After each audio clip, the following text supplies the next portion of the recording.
Yeah, no, not gonna lie, it's been a while. It's actually been a long time.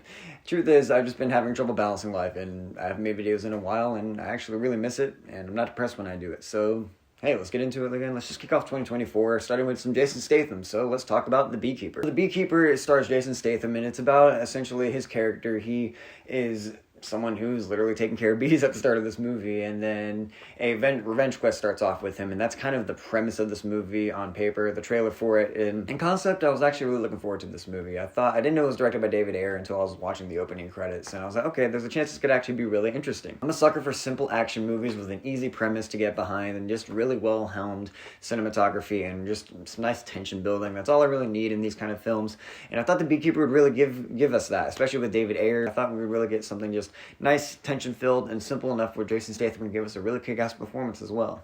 However, the thing is with this movie, it feels like there's another movie inside of it fighting for the spotlight. And that comes in the form of Amy Ramber-Lampin's character, and she's just feels like she's plucked from a different movie altogether, and it doesn't ever really feel like it's tonally conflicting well with the tone of Jason Statham's character. These two people feel like they're in completely different movies, and I never felt like The Beekeeper consistently kept a balance of both tones really well, because anytime we were cutting to her character and her quest involving investigating what the Beekeeper organization is, and really everything going on regarding where Jason Statham's character comes from, I felt was a lot less interesting and not really as much as captivating as just hanging out with Jason Statham's character and really getting to know him. Sadly, we don't really get to know much about him in this movie. All we know is that he really cares about the essential kickoff of the motivation for revenge. He really cares about this older lady that he has been taking care of in terms of helping out with the bees in her place and stuff like that. And I like the potential of that dynamic, but we don't really explore that well. Half the time, Jason Statham's character just says, no one's really taken care of me like her before. And that's really about it. We don't really get much to know about them in that relationship other than that, and that's rather weak exposition, so nothing really informs us of that dynamic. So I don't really care about what's going on screen, essentially. I don't really care about Jason Statham's quest, because even the thing that motivates him to get revenge seems tonally from a different movie entirely. His attitude feels like it's coming from a B-movie, like schlocky action film, which yes, can be really fun, especially if this movie hams it up, and there are moments where it does, but regarding the subject matter of the side plot and the B plot, it feels like a much darker, more investigative, thrilling movie compared to the schlocky B-movie action movie that Jason Statham is in. The action itself, I'll say, is really fun when it does go down. There are some nice moments of tension. There's actually some really intense kill scenes involving Jason Statham,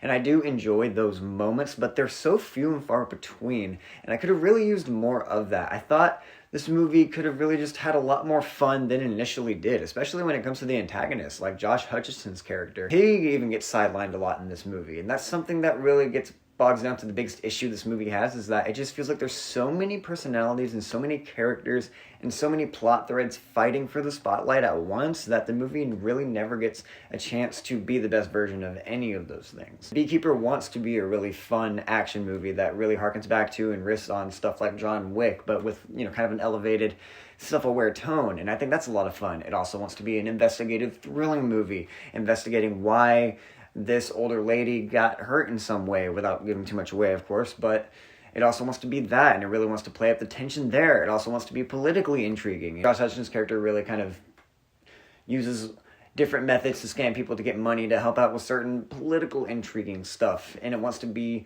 a movie about that as well. However, when you're trying to be all of those things, nothing really gets a chance to truly shine. I don't know, it just feels kind of weird when you have dark subject matter such as self-harm in certain scenes, and then we go back to Jason Statham saying a one-liner about, like, I don't know, you gotta protect the bee to really protect the entire hive. Like, lines like that are in this movie, and it doesn't ever feel like it fits properly. I really like Josh Hutcherson in concept as a character and as a villain against Jason Statham, but I think that dynamic gets kind of squandered because you have two other villains played by Jeremy Irons that also come into play, and then those two characters really just kind of overtake the more interesting dynamic at play, and I just didn't feel like even the villains got truly a good moment to shine either. I think The Beekeeper could have just been a lot more satisfying if it just could pick a side, pick what it wanted to be. Because I do think David Ayer could pull off any of the tones in this movie, but essentially it feels like the movie tries to go to capture all of it, so it captures the best of none of it. And I'll say the ending of this movie is really unintentionally funny. Like, I really laughed, all because I thought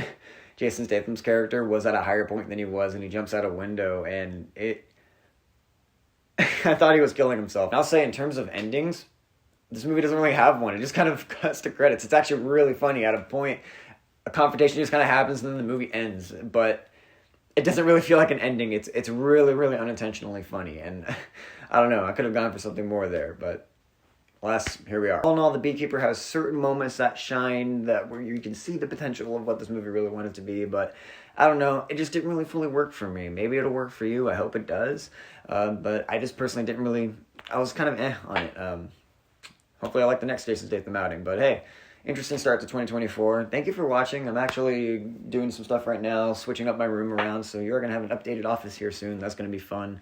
And I'm going to try to be making videos again because I miss it. It's been a long time. Last thing I reviewed was The Flash, and I've seen a lot of movies since then. So, yeah, but we're just going to start the year off fresh with 2024, and yeah, I'm excited. So thank you. Subscribe, like, whatever you want to do. See you next time.